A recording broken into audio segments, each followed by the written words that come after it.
यज्ञ कर रहे हैं, वहीं से आपको भिक्षा ला करके देंगे। अब नर्मदा नदी तो बहुत बड़ी है, तो कौन सी जगह ये यज्ञ हो रहे थे? तो गुजरात में भरूच का नाम सुना होगा आपने, वहीं पर ये यज्ञ हो रहे थे, भरूच में। क्यों यज्ञ हो रहे थे? दैत्य गुरु शुक्राचार्य जी ने कहा, हे बलि, तुझे इंद्र का पद तो मिल गया, त्रिलोकी का राजा तू हो गया, लेकिन इस कुर्सी पर, इस पद पर वही बैठ सकता है जिसने 100 यज्ञ किए हो। यदि अपनी कुर्सी को बचाना है तो सत्क्रतु बनो। विधानसभा में अपनी कुर्सी को बचानी है तो बहुमत सिद्ध करना ही पड़ेगा, अन्यथा सरकार गिर जाएगी महाराज। इसलिए इस कुर्सी पर बैठने वाले को 100 यज्ञ करने ही पड़ते हैं।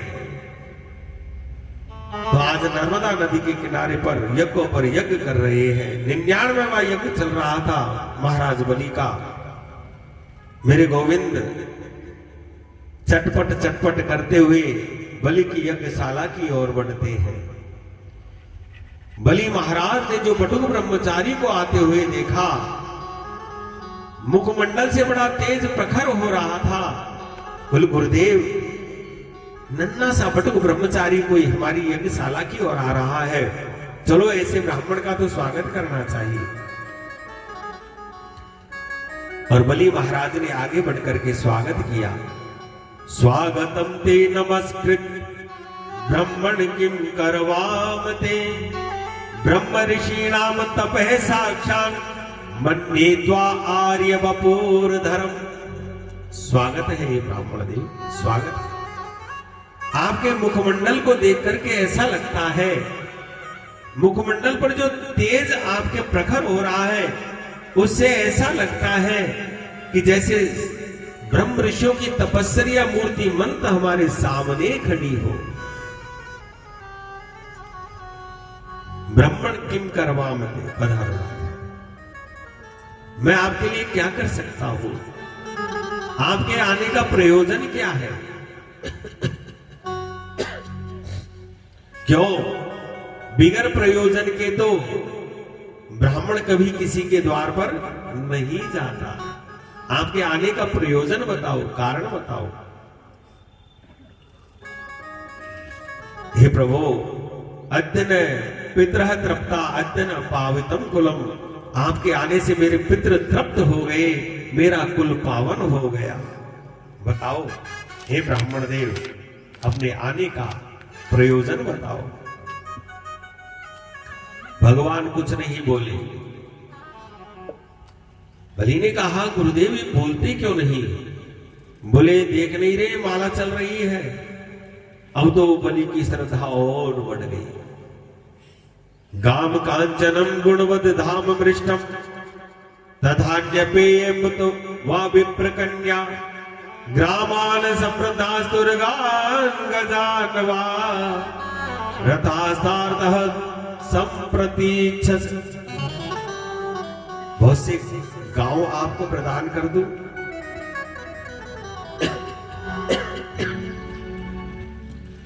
बहुत से हाथी, रथ, घोड़े मांगो हे ब्राह्मण देव। आज आपको देख करके ऐसा लगता है कि मैं अपना सब कुछ आपको प्रदान कर दूं। कहो। भगवान ने इतने में अपनी माला पूरी की और कहा, आप बलि हैं? बोले, हाँ हे ब्राह्मण देव, हम बलि हैं। बोले, हे राजन, मैं आपके कुल और खानदान के बारे में जानता हूं। आपने जो ये देने की बात की है, अपने कुल के अनुरूप ही की है। आपके पिता वैरोचन कितने ब्राह्मण भक्त अपना सब कुछ ब्राह्मणों को लुटा दिया। आपके दादा प्रहलाद भगवान के परम भक्त, आपके परदादा हिरण्याकश्यप जिनका बल और पराक्रम आज भी संसार में गाया जाता है। लेकिन आपकी जानकारी के लिए बता दो, आपके जैसा कोई दानी नहीं तो हमारे जैसा कोई त्यागी नहीं। अपने राम को कभी किसी से कुछ भी नहीं चाहिए, हमने जीवन में कभी किसी से कुछ नहीं लिया। बोले हे प्रभु, आज तक ऐसा नहीं बना कि कोई ब्राह्मण बलि के द्वार पर आ गया हो और खाली हाथ चला गया हो।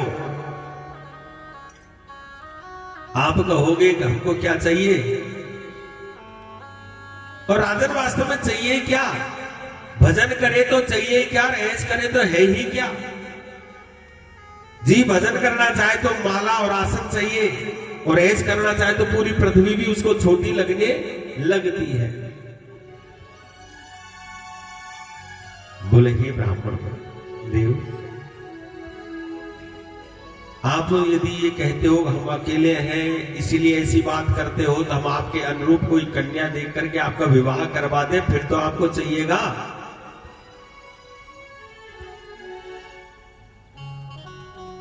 मुद्वा विप्र कन्या, कोई कन्या देख करके आपका विवाह करवा दे आप ही के अनुरूप। बोले राजन, आप तो हमारी सारी व्यवस्था कर दोगे, लेकिन फिर भी एक व्यवस्था नहीं कर पाओगे। बोले वो कौन सी? बोले विवाह होगा, 10-20-50 बच्चे होंगे। बोले चिंता मत करो, रहने के लिए सोने का महल, राजकोष से फ्री ऑफ चार्ज आपके घर का खर्चा चलेगा, और पढ़ने के लिए हिरण्याकश्यप महाविद्यालय खुला हुआ है, उसमें फ्री ऑफ चार्ज आपके बच्चे पढ़ेंगे, पूरा खर्चा राजकोष से आपका। बोले राजन, फिर भी एक व्यवस्था नहीं कर पाओगे। बोले वो कौन सी? बोले 10-20-50 बच्चों में से कदाचित एक आध मर गया, तो मरने वाले के लिए रोने वालों की क्या व्यवस्था करोगे? बलि महाराज ने कहा महाराज, बालक था को मरसी तो रोनो तो था नहीं पड़सी, रोबा वाला तो किराए पे को नहीं बुलाए सकू महाराज। बोले राजन, फिर ऐसे धन को लेकर के हम क्या करें जिसको पाने के बाद हमको रोना पड़े? इसलिए अपने राम को कुछ भी नहीं चाहिए। कुछ देर तो भगवान रुके, फिर पर मैं देख रहा हूं कि यदि मैंने कुछ लिया नहीं तो बड़ा कष्ट होगा आपको। बोले कष्ट आज तक नहीं बना ऐसा कि बलि के द्वार से कोई ब्राह्मण कुछ लिए बिगड़ चला गया हो। हे राजन, इसलिए मेरा भी नियम नहीं बिगड़े और आपका भी नियम नहीं बिगड़े, बीच का कोई रास्ता हम निकालते हैं। पदानी त्रीणी देतेन्द्र है, शम्भतानी पदामवै। इसलिए हे राजन, मात्र हमको हमारे लिए 3 पैर भूमि का दान आप प्रदान कर दो। जो 3 पैर भूमि की बात कही, खूब हंसे बलि महाराज। अहो ब्राह्मण दाया दाम, वाचस्ते वृद्ध संपदा, त्वम बालो बाली स्मृति। अरे ब्राह्मण बालक, तूने कैसी कैसी मेरे पूर्वजों की बारे में बात कही, मन बड़ा प्रसन्न है गयो, और जब मांगवे की बारी आई तो जितने बौने तुम उतनी ही बौनी तुम्हारी बुद्धि है गई।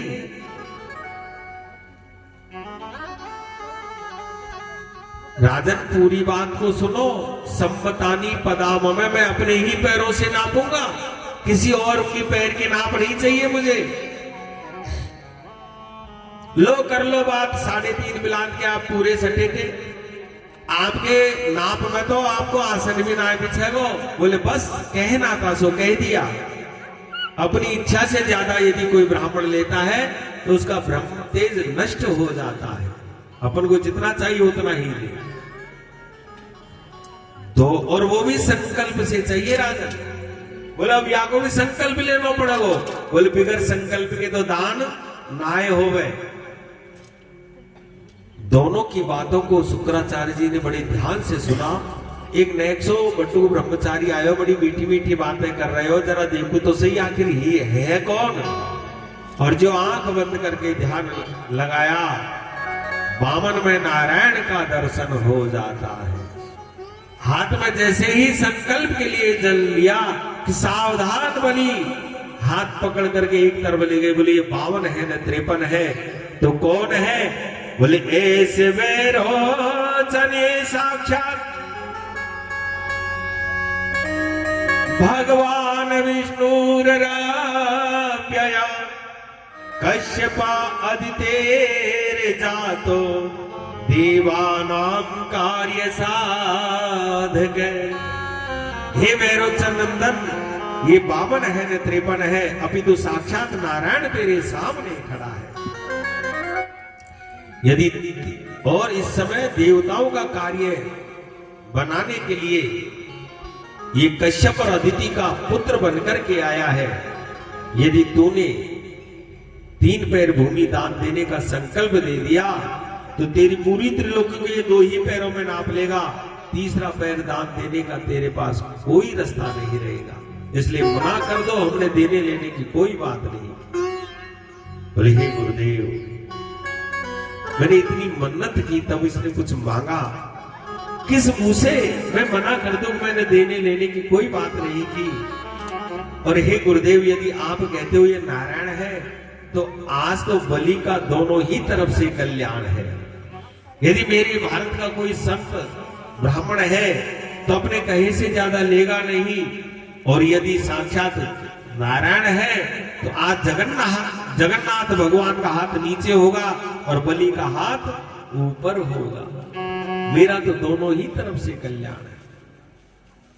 भले मूर्ख, राजा के पास जितनी भी संपत्ति होती है प्रजा की होती है, और प्रजा की संपत्ति से 5वें हिस्से से ज्यादा दान देने का राजा को कोई अधिकार नहीं होता,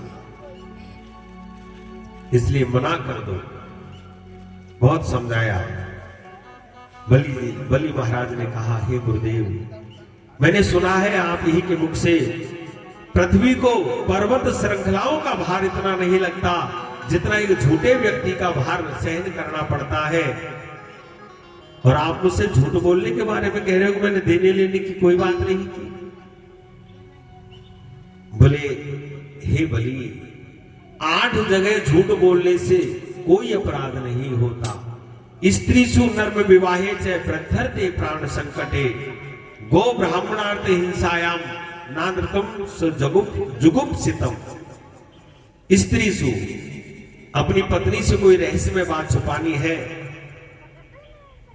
उसके उस बात को छुपाने के लिए झूठ बोलना पड़े, कोई अपराध नहीं, कोई दोष नहीं। अच्छा, ऐसा क्यों?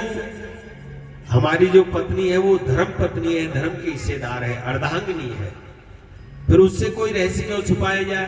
देखिए, ये मात्र हृदय है ना, बड़ा कोमल होता है। मात्र हृदय बड़ा कोमल होता है, कोई भी रहस्य अपने हृदय में ज्यादा समय तक छुपा नहीं सकती, कोई भी रहस्य नहीं छुपा सकती। और जिसमें किसी का तो दुख देख ही नहीं सकती, किसी दूसरे का दुख तो देख ही नहीं सकती। महाराज, पड़ोसन आई, उदास बैठी है। अरे बहन, उदास है? ना ना, कुछ नहीं, कुछ नहीं। बोले मोते छुपाएगी तो बात? बोले ना, ऐसी कोई बात नहीं है, वैसे ही। देख बहन, बात कहवे दे, मन हल्को है जाए, बता दे। नहीं, ऐसी बताने वाली कोई बात नहीं। अच्छा, एक बात बता, का क्या मैंने कभी तेरी बात किसी को बताई है आज तक? और ऐसे करते करते आखिरकार उस रहस्य को जान ही लेती है, आपस में बात करते करते। मात्र हृदय कोमल होता। अच्छा, एक बात और, आपने कोई रहस्य बता दिया ना, कोई गलती नहीं की। यदि ये कह दिया कि देवी किसी को कानों कान इस बात की खबर नहीं पड़नी चाहिए, सबसे बड़ी गलती कर दी आपने। अब तो रात और दिन यही विचार करिए, कहीं मोते ये बात नहीं करना आ जाए, मोते ये बात नहीं करना आ जाए। इसमें धर्मराज युधिष्ठिर जी का भी श्राप है नारी जाति के लिए। क्यों है? जब महाभारत का युद्ध पूरा हो चुका था, धर्मराज युधिष्ठिर जी अपने पूर्वजों को पिंडदान कर रहे थे कि माता कुंती ने आकर के कहा, हे पुत्र, एक पिंड अपने भाई कर्ण के लिए भी दे दे, एक पिंड कर्ण के नाम से भी कर दे। धर्मराज युधिष्ठिर जी ने कहा, कर्ण हमारी जाति का नहीं, हमारे वंश का नहीं, फिर उसके नाम से। तब माता कुंती ने सारी बात बताई।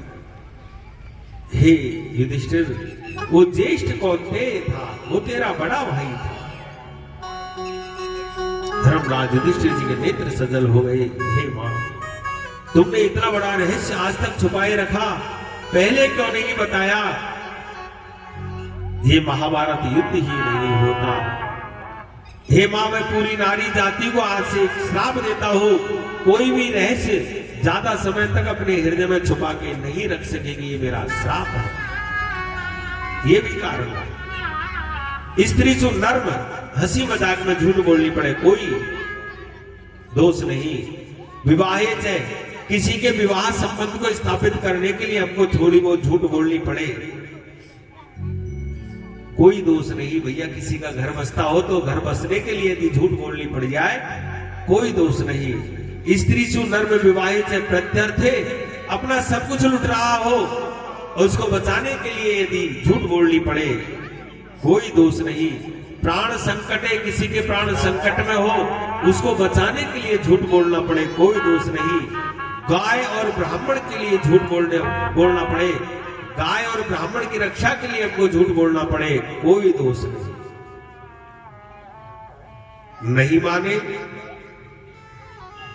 कि भली महाराज ने कहा कुछ भी हो गुरुदेव, झूठ तो नहीं बोलूंगा। अंत में श्राप दे दिया।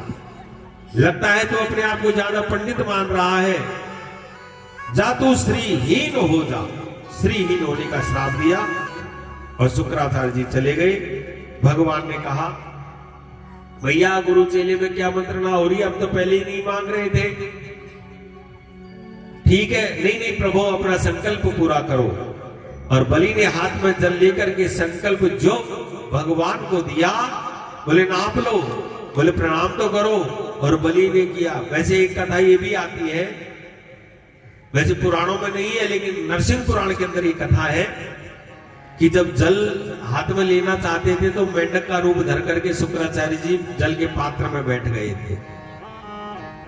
पानी ही नहीं आएगा तो संकल्प कहां से होगा? तो भगवान ने कुशा के आसन से कुशा निकाल करके उस छिद्र में दी।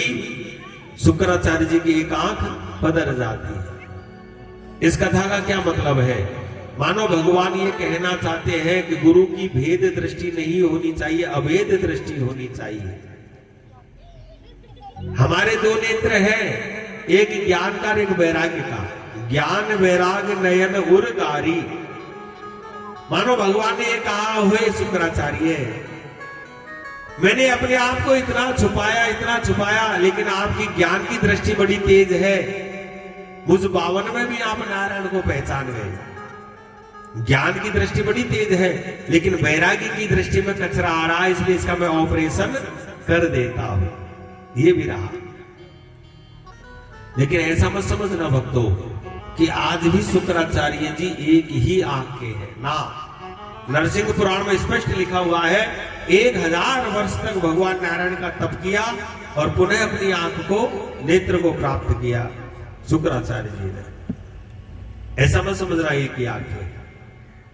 संकल्प देकर के जो प्रणाम किया, भगवान ने विराट रूप धारण कर लिया। बोले विराट भगवान की जय हो। और कहा हे बलि, अब देखो हमारा नापना। एक पैर नीचे बढ़ाया, अतल वितल सुतल तलातल महातल रसातल और पाताल तक मेरे गोविंद का चरण पहुंच जाता है। दूसरा पैर ऊपर बढ़ाया, भू भुव स्व मैं जन तप और सत्य लोक तक भगवान का चरण पहुंच गया। सत्यलोक की ब्रह्मांड कटाह से टकराया, भगवान का अंगूठा छिद्र हो गया बहुत बड़ा। ब्रह्मांड कटाह के बाहर जो चिन्मय धारा बह रही थी, उस छिद्र में से नीचे गिरने लगी। भगवान के चरणों को धोती जब नीचे गिरी तो ब्रह्मा जी ने कमंडल में उस जल को धारण किया। वही कालांतर में गंगा के रूप में पृथ्वी पर आता है। बोले हे बलि, बड़ा त्रिलोकपति बनता था। पूरी त्रिलोकी को मैंने 2 ही पैरों में नाप लिया है, बता तीसरा चरण कहां रखूं? 3 पैर भूमि दान देने का जो वादा किया, संकल्प दिया था, 2 ही पैरों में तेरी पूरी भूमि को मैंने नाप लिया है, तीनों लोगों को। बता तीसरा चरण कहां रखूं? कोई आज को से भगत हो तो न तो यही कहते हो, ले भी आए तब 52 अंगुल के थे, नापने लगे विराट बन गए, ठेका ले रखा है क्या? लेकिन भगवान के आगे कभी चतुराई नहीं बतानी चाहिए। भगवान ने गरुड़ जी महाराज को आदेश दिया, वरुण पास में बांध करके पटक दिया बलि को। हे बलि, तेरे पूर्वजों की कीर्ति कलंकित हो जाएगी, तुझे नरक देखना पड़ेगा, एक ब्राह्मण का संकल्प पूरा नहीं कर रहे हो। बलि महाराज ने हाथ जोड़ करके कहा, हे भगवान, मुझे नरक देखना पड़े, स्वर्ग देखना पड़े, इसकी कोई चिंता नहीं। मेरे पूर्वजों की कीर्ति कलंकित होती है तो हो जाए, उसका कोई दुख नहीं, उसका भी कोई दुख नहीं। लेकिन दुख है तो सिर्फ एक बात का कि ब्राह्मण को जो संकल्प दे चुका हूं वो पूरा कैसे हो। चरणों में एक निवेदन है, प्रभु धन बढ़ा या धन का मालिक बढ़ा, आप ही बताओ। भगवान ने कहा धन का क्या बड़ा, बड़ा तो मालिक ही होता है। बोले हे गोविंद, कृपा करो, तीसरा चरण मेरे सिर पर रख करके अपना संकल्प पूरा करो। और भगवान ने तीसरा चरण बलि के सिर पर पैर रख करके संकल्प पूरा किया। भगवान के नेत्र सजल हो गए। अरे बलि, आया तो मैं तुझे छलने था, लेकिन आज तेरी श्रद्धा ने मुझे छल लिया। उसी समय ब्रह्मा जी के सहित प्रहलाद जी महाराज वहां प्रकट हो जाते हैं, भगवान की सुंदर स्तुति करते हैं।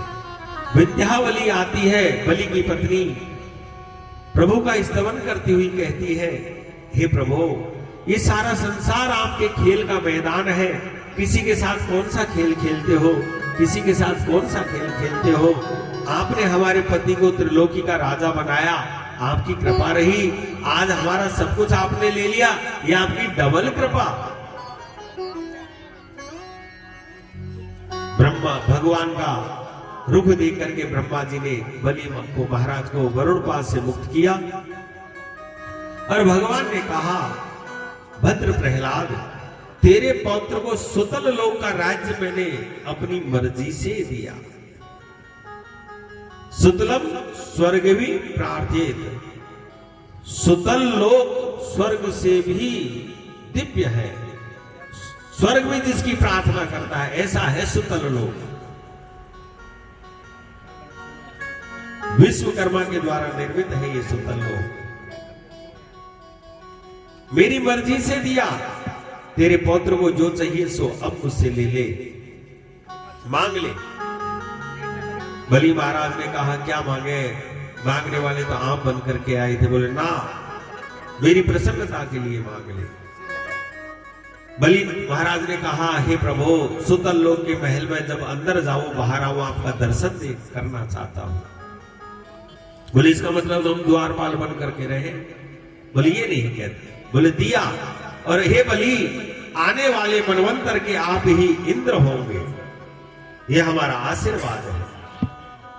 और प्रहलाद जी के सहित बलि जी महाराज सुतल लोक को चले जाते हैं और भगवान पहरेदार बन करके खड़े हो जाते हैं। बहुत समय तक जब भगवान नहीं लौटे तो नारद जी पहुंच गए वैकुंठ में, लक्ष्मी जी ने स्वागत करे। बोले भगवान, बोल गए तो थे, आए नहीं। नारद जी ने कहा आएंगे भी नहीं। बोले क्या हुआ? बोले बस विदेश में नौकरी ढूंढ ली। नारद जी ने सारी बात बताई। लक्ष्मी जी और बलि की बहन बन करके आती है। रक्षाबंधन के दिन जब रक्षा सूत्र हाथ में बांधा, राखी बांधी, ये न बद्धो बलि राजा दानवेंद्रो महाबल, तेन त्वां प्रति बदनामी रक्षे माचल माचल। बलि ने कहा, बहन आज पहली बार मेरे हाथ में राखी बंधी है, मांगो क्या चाहिए? बोले वचन दे भैया तभी मांगू। बलि ने कहा वचन के चक्कर में नहीं पड़ना। बोले पैसे तब भी नहीं मांगेंगे जब ज्यादा जिद की। ठीक है बहन, वचन दिया, मांग। बलि की बहन बनी लक्ष्मी देवी ने कहा, भैया वैसे तो घर में भगवान की कृपा से सब कुछ आनंद है, एक कमी है। बोले कहा? बोले एक पहरेदार की कमी है, तेरो ये पहरेदार हुए प्रदान कर दे। और ये बहन कौन है तू? और लक्ष्मी नारायण भगवान प्रकट हो जाते हैं। बोले लक्ष्मी नारायण भगवान की जय हो। और तब बलि ने भगवान का हाथ पकड़ करके लक्ष्मी के हाथ में प्रदान किया। नाम ही प्रचलित हो गया बलिदान। बलि जैसा दान आज तक किसी ने नहीं दिया। जिस लक्ष्मी की हर कोई याचना करता है, उस लक्ष्मी ने बलि के पास जाकर के याचना की और साक्षात जगन्नाथ भगवान ने बलि के सामने जाकर के हाथ पसारा। जो सारे जगत का पालन करता है, सारे जगत का भरण पोषण करने वाला है, उसने जाकर के आज बलि के सामने हाथ पसारा। इसलिए बलि जैसा दान आज तक किसी ने नहीं दिया, नाम ही प्रचलित हो गया। भगवान ने कहा, हे बलि दुखी मत हो, हम तीनों देव बारी बारी से आपके यहाँ पहरा देंगे। जब देव सो जाते हैं, देव सोने से देव उठने तक का जो 4 महीने का समय है, उस समय भगवान नारायण का पहरा होता है। देव उठने के बाद भगवान शिव का पहरा वहां चलता है। अब महाशिवरात्रि आ रही है ना 8 मार्च की, इसके बाद ब्रह्मा जी का पहरा शुरू होगा। 8 मार्च के बाद ब्रह्मा जी का पहरा शुरू होगा। बोले वृंदावन बिहारी लाल की जय।